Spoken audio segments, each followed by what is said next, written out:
തെക്കൻ ഫിലിപ്പൈൻസിൽ വൻ ഭൂചലനം 3 പേരുടെ മരണം സ്ഥിരീകരിച്ചു. റിക്ടർ സ്കെയിലിൽ 8.2 തീവ്രത രേഖപ്പെടുത്തി. ആളുകളോട് സുരക്ഷിത സ്ഥാനങ്ങളിലേക്ക് മാറാൻ നിർദ്ദേശിച്ചു. ഫിലിപ്പൈൻസ്, ജപ്പാൻ എന്നിവിടങ്ങളിൽ സുനാമി മുന്നറിയിപ്പുമുണ്ട്. ദൃശ്യങ്ങൾ ഏറെ ഭീതിജനകമാണ്. ആ ദൃശ്യങ്ങളിലേക്ക്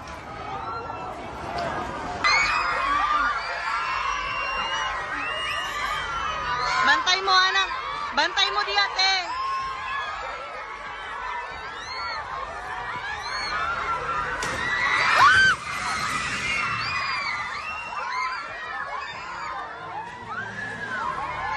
Lingkod lang, lingkod lang. Lingkod lang. Lingkod lang.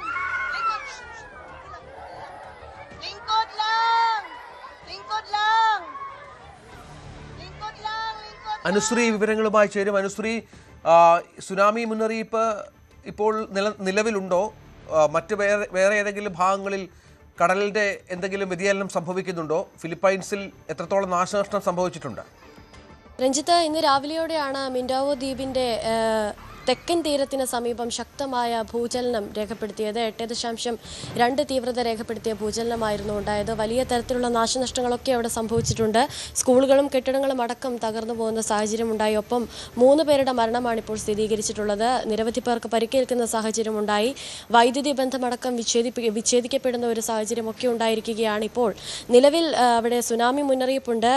Tsunami മുന്നറിയിപ്പ് നൽകിയിരിക്കുന്ന ഫിലിപ്പൈൻസ്, ജപ്പാൻ എന്നിവിടങ്ങളിലാണ്.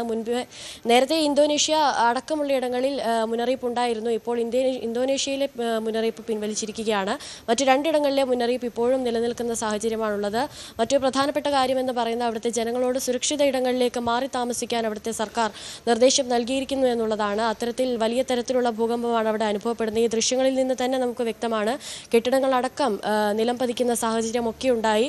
അതോടൊപ്പം തന്നെ ഈ 8.2 തീവ്രത രേഖപ്പെടുത്തിയ ഭൂചലനത്തിന് ശേഷവും മറ്റു ചില ഭൂചലനങ്ങൾ അവിടെ അനുഭവപ്പെടുന്ന സാഹചര്യമുണ്ടായിരുന്നു. അത് 6.1, 6.7 തീവ്രത രേഖപ്പെടുത്തിയ നിരവധി ഭൂചലനങ്ങൾ അവിടെ അനുഭവപ്പെടുന്ന സാഹചര്യമുണ്ടായിരുന്നു. അതുകൊണ്ട് തന്നെ എത്രയും പെട്ടെന്ന് അവിടുത്തെ ആളുകളോട് സുരക്ഷിത ഇടങ്ങളിലേക്ക് മാറി താമസിക്കാനാണ് അവിടുത്തെ സർക്കാർ നൽകിയിരിക്കുന്ന നിർദ്ദേശം. അതോടൊപ്പം തന്നെ ഇപ്പോൾ അനുഭവപ്പെട്ടിരിക്കുന്ന ഈ ഭൂചലനം ഇതുവരെ അനുഭവപ്പെട്ടിട്ടുള്ളതിൽ വെച്ച് ഏറ്റവും ഭീതിയേറിയതായിരുന്നു, ഏറ്റവും ഭീകരമായിരുന്നു എന്നാണ് ഇതുമായി ബന്ധപ്പെട്ട കേന്ദ്രങ്ങളിൽ നിന്ന് അറിയാൻ സാധിക്കുന്ന വിവരം.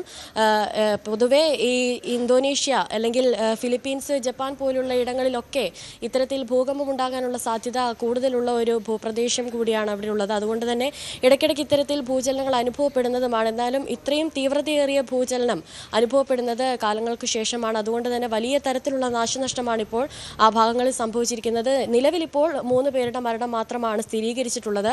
ഇപ്പോഴും അവിടെ രക്ഷാപ്രവർത്തനങ്ങൾ അടക്കം പുരോഗമിക്കുകയാണ്. ഇതൊക്കെ പൂർണ്ണമായതിനു ശേഷം മാത്രമേ എത്രത്തോളം മരണം അവിടെ സംഭവിച്ചു, എത്രത്തോളം ആളുകൾക്ക് പരിക്കേറ്റു, എത്രത്തോളം നാശനഷ്ടം ആ ഭാഗങ്ങളിലൊക്കെ സംഭവിച്ചിട്ടുണ്ടോ എന്നുള്ള കാര്യത്തിൽ വ്യക്തത ലഭിക്കുകയുള്ളൂ. രഞ്ജിത്ത്, അതാണ് സാഹചര്യം. കൂടുതൽ വാർത്തകൾക്ക് News 18 Keralam YouTube channel subscribe ചെയ്യുക.